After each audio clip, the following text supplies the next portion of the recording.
نواز شریف صاحب نے آج یہ کہا ہے کہ الیکشن تو پرسوں ہے لیکن جشن کا آغاز آج ہی ہو گیا، تو جو آج مسلم لیگ نون کی طرف سے جو اخبارات میں اشتہارات ہیڈ لائن کی جگہ پہ شائع کروائے گئے ہیں، اس میں تاثر یہ دیا گیا کہ نواز شریف صاحب وزیر اعظم بن گئے ہیں۔ تو پوچھنا آپ سے یہ ہے کہ فرض کریں کہ آپ کی بات درست بھی ہے، تو کیا نواز شریف صاحب اتنے ہی بااختیار ہوں گے جتنا کہ کسی ایک مضبوط جمہوری حکومت کے وزیر اعظم کو ہونا چاہیے، یا جس طرح کے پچھلے وزراء اعظم تھے بڑے بے اختیار تھے، وہ بھی ایک بے اختیار وزیر اعظم ہوں گے؟ میرے خیال میں آپ نے دو سوالات، یہ مجھے آواز ایکو آ رہی ہے، ذرا اس کو کائنڈلی ٹھیک کروا دیں پلیز۔ اچھا چلیں، اتنی دیر میں تاج حیدر صاحب کے پاس چلا جاتا ہوں۔ تاج حیدر صاحب،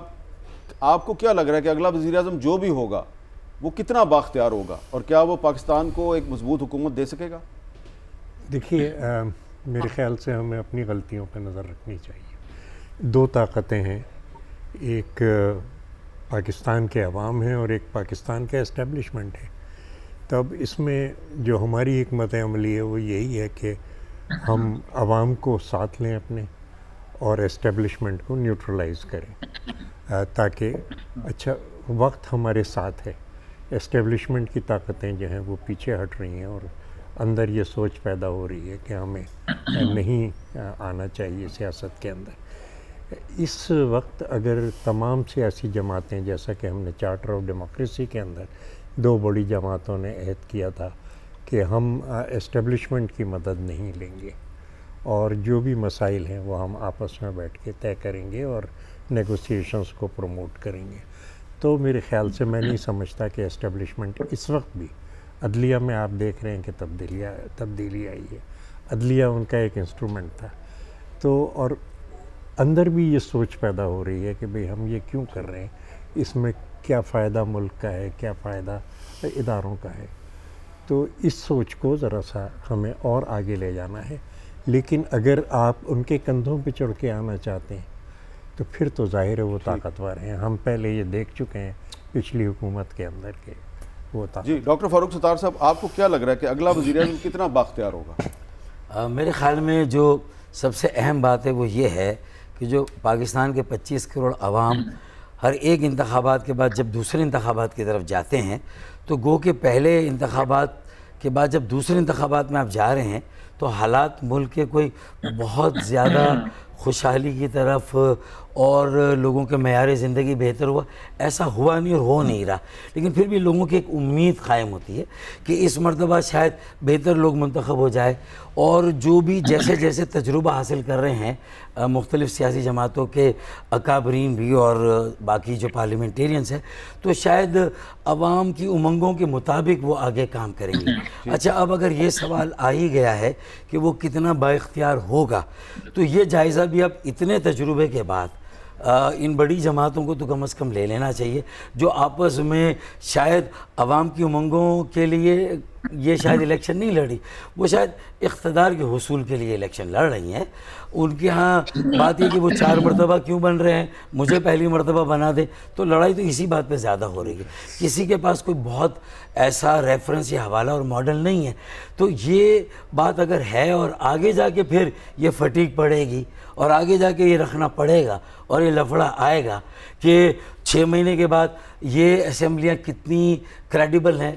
یہ کتنی ڈسکریڈیٹڈ ہیں، تو میرے خیال میں اس پر کیا یہ سیاسی جماعتوں نے الیکشن سے پہلے بیٹھ کر سوچا ہے کہ چاہے بلال بھٹو زرداری بھی کہہ رہے کہ مجھے بننا ہے، وہ کہہ رہے مجھے بننا ہے، چلے دونوں میں سے فرض کریں کوئی بھی بنتا ہے یا کوئی تیسرا ہی بن جاتا ہے ان کے بیچ میں سے نکل، تو یہ سب کو سوچنا ہے کہ بھائی آگے جا کے جو 75 سالوں میں جو کچھ ہوتا رہا ہے، کیا اس کا بھی کسی نے مؤثر توڑ کیا ہے، کوئی قومی ایجنڈا بھی سب نے مل کے طے کیا، قائم کیا، سے بات کی ہے کہ یہ الیکشن ہمیں سب کو مل کے، کیونکہ دیکھیں سب کی باریاں اقتدار میں بھی آنے کی آتی ہے، اور جب ہاٹ واٹرز میں جاتی ہیں پارٹیاں ٹربل میں، وہ بھی سب کی باریاں لگی۔ کو تیسرا بھی آ سکتا ہے، تو خرم نہیں، یہ تو میں نے اپنی طرف سے ویسے ہی کہہ دیا۔ خرم شیر زمان صاحب، آپ کو کیا لگ رہا ہے کہ اگلا جو وزیر اعظم ہے وہ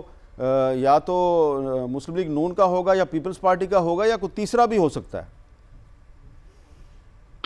دیکھیں بیسکلی میر صاحب اس بات کو تو ہم سمجھ جائیں نا کہ الیکشن تو ہو نہیں رہا پاکستان میں، تو سلیکشن کا ایک سلسلہ اس وقت سٹارٹ ہوا ہے، اور سلیکشن کرنے والے میرے خیال سے سلیکٹ کر چکے ہوں گے کہ ان کو جو ہے کس کو وزیر اعظم بنانا ہے. تو خواب تو بہت سارے لوگ دیکھ رہے ہیں، لیکن دوسرا جو کھیل کھیلا جا رہا ہے اس کے بارے میں میرے خیال سے آپ ہم سب سے زیادہ جو ہے سمجھتے ہوں گے جو کھیل کھیلا جا رہا ہے. لیکن دیکھیں میر صاحب سب سے بڑی بات یہ ہے کہ یہ جو بھی سلیکشن ہو رہی ہے یا الیکشن ہو رہا ہے، اس میں ملک کس طرف جا رہا ہے. ملک کیا آپ کو میر صاحب بہتری کی طرف جاتے ہوئے نظر آ رہا ہے؟ مجھے تو تباہی کی طرف جاتے ہوئے نظر آ رہا ہے. کیونکہ دیکھیں جو سیاسی جماعتیں جن کی سلیکشن کرنے کی کے بارے میں سوچا جا رہا ہے یا جن کو مل کے حکومت بنائی جائے گی، انہوں نے تو 18 مہینے کے اندر پاکستان کو بربادی کی اس جگہ تک پہنچا دیے کہ عوام کیا چیخیں نکلی ہوئی نا سر. جو بھی پلانز بنا رہا ہے بہت خراب پلانز ہیں. As far as Pakistan Tehreek Insaf is concern, ہم تو شروع میں یہ کہتے تھے کہ لیول پلینگ فیلڈ دے دی جائے، لیکن ہمیں تو فیلڈ ہی نہیں دی گئی نا. لیکن اس کے باوجود آج ہم جو ہیں آزاد امیدوار کی حیثیت سے کھڑے ہوئے مقابلہ کر رہے ہیں، اور اگر فری اینڈ فیئر الیکشنز ہوتے ہیں تو ڈیفینیٹلی ان دونوں میں سے تو مجھے نہیں لگتا کہ کوئی آئے گا. اچھا، اب مصدق ملک صاحب، اب آپ سے وہی سوال دوبارہ میں پوچھ رہا ہوں کہ کیا اگلا وزیر اعظم اتنا بااختیار ہوگا کہ پاکستان کو ایک مضبوط حکومت دے اور پاکستان میں پولیٹیکل سٹیبلٹی لا سکے؟ دیکھیں میرے خیال میں وہیں سے بات شروع کروں گا جہاں خرم شیر زمان صاحب جس زاویے سے بات کر رہے تھے. سوال یہ ہے کہ جب آپ کھیل کی پچ ہی اکھاڑ دیں اور اس کو آگ لگا دیں اور اس کے اوپر ہل چلا دیں تو اس کے بعد کیا کھیل ہوگا؟ تو یہ جو آپ سوال پوچھ رہے ہیں اس کی بنیادی وجہ یہ ہے کہ 9 مئی کے بعد جتنی بھی پولیٹیکل سپیس تھی اسے پی ٹی آئی نے برباد کر دیا.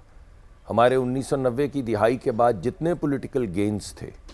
وہ تمام پولیٹیکل گینز جو ہیں وہ ایک سٹروک کے اندر پی ٹی آئی نے برباد کر دیے. اب میرا یہ خیال ہے کہ آنے والے وقت میں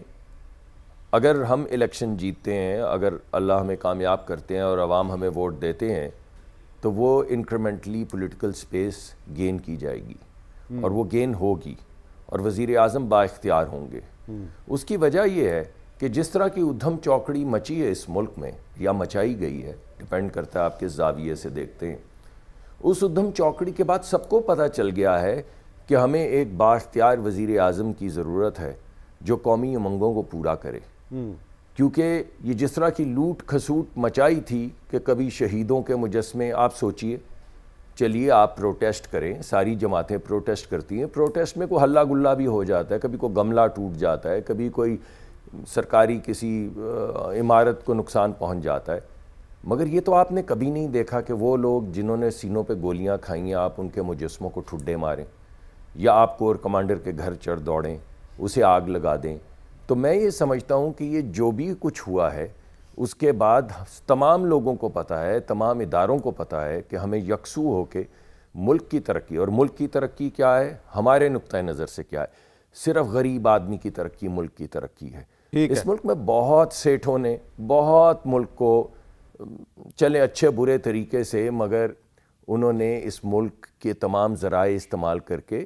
اپنے لیے بہت ترقی کی ہے. ٹھیک ہے، اب ہم سمجھتے ہیں وہ وقت آ گیا ہے کہ یہ ترقی جو ہے یہ غریب آدمی تک پہنچے. اچھا، یہ تعلیم جو ہے یہ غریب آدمی تک پہنچے. ٹھیک ہے، تاج اس وجہ سے تمام لوگ، تمام ادارے یکسو ہو کے وزیر اعظم کا ہاتھ مضبوط کریں گے، جسے بھی الیکٹ کریں گے عوام الیکٹ کرے گی اور اسے آگے بڑھائیں گے.